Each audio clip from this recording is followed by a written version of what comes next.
David Tennant is back as the Doctor, and I'm super excited to see how they pull all this off, and I cannot wait for November. But one of the things that I really think is overlooked is how interesting the 10th Doctor's arc was in Doctor Who. Don't get me wrong, it's a lot of fun, and I would definitely say that's the best way to describe David Tennant's time on the show, at least as compared to Matt Smith or Peter Capaldi's, where the writing got a little bit more dramatic, a little bit darker, but back in David Tennant's day, it was just more of a fun adventure. At least that's what it seems like when you watch it the first couple times. But rewatching it for, again, the anniversary, I gotta say, I've seen a different side of this that I really enjoy, and especially like when you take into context how long the 10th Doctor lived, it kind of gets more interesting. So one of the things that we really see with the 10th Doctor's era is basically just him coming to terms with the Time War and basically regretting every single thing he did in it. But one thing that's really interesting about the 10th Doctor's era too is he's finally being comfortable in his Doctor form as well. Like, he's pretty much accepted his role as going around protecting the universe. And this is kind of interesting because this isn't how the Doctor acted in the classic series. A lot of people even disliked David Tennant at first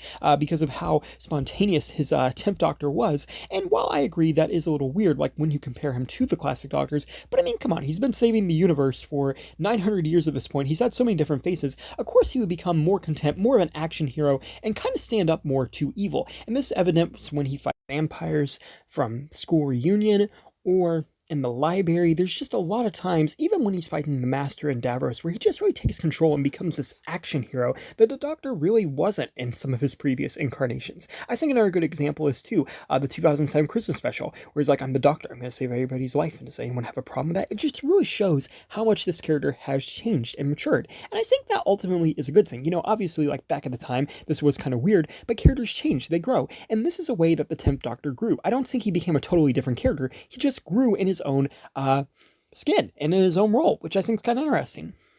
But there's also a good bit of tragicness to the 10th Doctor. Rose ends up getting stuck in a dimension. Martha leaves him at the end of Series 3. He's forced to part ways with Donna Noble, something that very much saddens him. And by the end of his run, he's pretty much just going on adventures by himself. And also, too, something that's kind of sad is when you look at most incarnations of the Doctor, most versions of the Doctor live to be at least 10 years old, or some of them, like the Matt Smith Doctor, live to be about 1,000 years old, and then obviously Peter Capaldi lived for like 200 and something years, and obviously some of them lived longer than that. I'm just giving kind of like the bare estimate, not going into the specific numbers. But when you compare the 10th Doctor, he only actually lived for like 5 years on the show, because it's presumed that he started at 901, because in 2007's Christmas special he mentions he's 903, and then during the End of Time Part 2 he says he's 906.